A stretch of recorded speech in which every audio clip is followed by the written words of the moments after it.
আসসালামু আলাইকুম ওয়া রাহমাতুল্লাহি ওয়া বারাকাতুহু। প্রিয় দর্শক, আপনারা দেখছেন আমি আজ শুরু করতে চলেছি নুরানি কায়দা। তো আমরা সর্বপ্রথম পড়ব, আজ থেকে প্রথম থেকে শুরু করব। আমরা শুরু করছি। বিসমিল্লাহির রহমানির রহিম। রব্বি ইশরাহ লি صدري ويسر لي أمري واحلل عقدة من لساني يفقهوا قولي। সকলে আমার সাথে সাথে পড়বেন। রব্বি ইয়াসসির ওয়ালা তুআসসির ওয়াতাম্মিম বিল খায়র ওয়াবিকা নাস্তাঈনু ইয়া ফাত্তাহ রব্বি জিদনি ইলমা। তাখতি নাম্বার 1 কি আছে? মুফরাদাত। এর অর্থ কি? পৃথক পৃথক অক্ষর। এবারে আমরা শুরু করছি। আলিফ, আমরা অনেকে বলি আলিফ, আলিফ বলা যাবে না, কি বলতে হবে? আলিফ। এবার আসি বা, তা, সা। সা বলার সময় আমাদেরকে খেয়াল রাখতে হবে যে আমাদের যেন জিভটা হালকা সামান্য একটু বার হয়।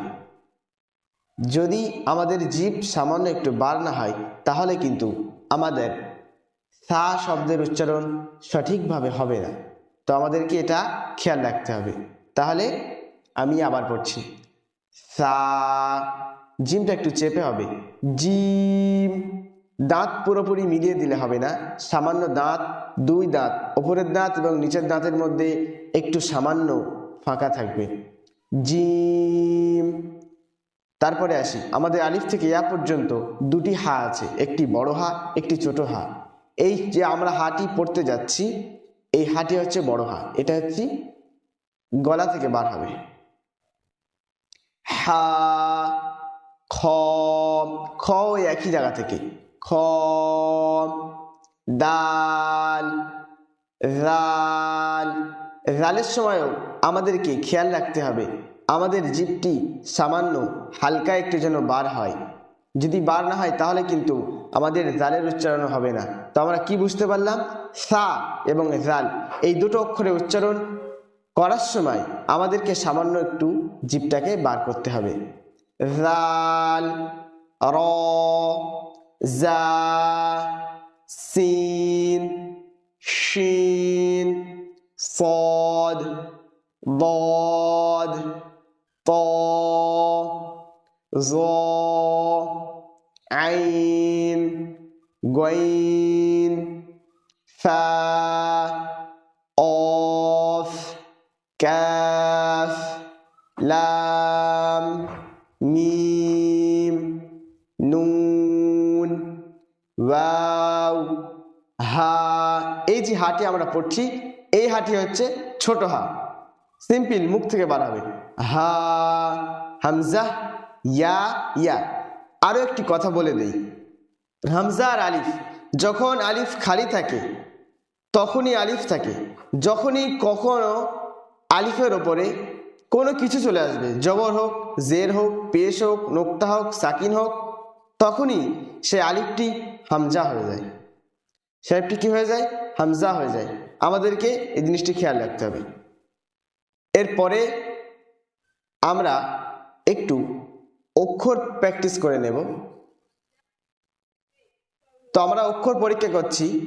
তা, প, সা, সিন, হা, صاد শিন, হা, খ, র, কফ, জাল, জা, ضاد, ظ, আলিফ, আইন, নুন, বা, জিম, ফা, গইন, ইয়া, লাম, দাল, কাফ, ওয়াও, হামজা, ইয়া। আপনারা খেয়াল রাখবেন আলিফ এবং হামজা বলার সময় খুব তাড়াতাড়ি বলতে হবে। এছাড়া বাদবাকি যত অক্ষর আছে সব অক্ষরগুলোকে আপনারা একটু টেনে টেনে পড়বেন, মানে টান দিয়ে দিয়ে, তাহলে পরে গিয়ে আপনাদের সুবিধা হবে।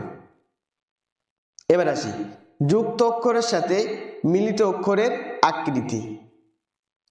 আপনারা দেখতে পাচ্ছেন স্ক্রিনে আলিফ আসল রূপে, আলিফ অন্য রূপে, বা আসল রূপে, বা অন্য রূপে, তা আসল রূপে, তা অন্য রূপে, দাল, জিম আসল রূপে, জিম অন্য রূপে, দাল আসল রূপে, দাল অন্য রূপে, আইন আসল রূপে, আইন অন্য রূপে, ফা আসল রূপে, ফা অন্য রূপে, কাফ আসল রূপে, কাফ অন্য রূপে, লাম আসল রূপে, লাম অন্য রূপে, মিম আসল রূপে, মিম অন্য রূপে, নুন আসল রূপে, নুন অন্য রূপে, হা আসল রূপে, হা অন্য রূপে, হামজা আসল রূপে, হামজা অন্য রূপে, ইয়া আসল রূপে, ইয়া অন্য রূপে। আপনারা যদি এই যুক্ত অক্ষরের সাথে মিলিত অক্ষরের আকৃতি, এখানে যে লিস্টটি করা আছে আমাদের এই যে বক্সের মধ্যে যতগুলি অক্ষরের অন্য অক্ষরগুলো আছে, মানে অন্য আকৃতি, আসল রূপ এবং অন্য রূপ, এগুলোকে খুব সঠিকভাবে ভালোভাবে বুঝে পড়তে পারেন, বুঝে নিতে পারেন, তাহলে এর পরের যে পড়াটি আমাদের আসছে নতুন, ইনশাল্লাহ সেখানে আপনাদের কোনো অসুবিধা হবে না। তো আমাদের শুধু শুনলে হবে না, ভিডিও দেখলে হবে না, আমাদেরকে সাথে সাথে নিজেদেরকে পড়তে হবে এবং এর সাথে প্র্যাকটিস করতে হবে যে আমার নিজের পড়াটা হচ্ছে কিনা, তাহলেই কিন্তু আমরা শিখতে পারবো। আল্লাহ তাআলা আমাদের সকলকে শোনা এবং দেখার থেকে বেশি বেশি আমল করার তৌফিক দান করুন। আল্লাহুম্মা আমিন।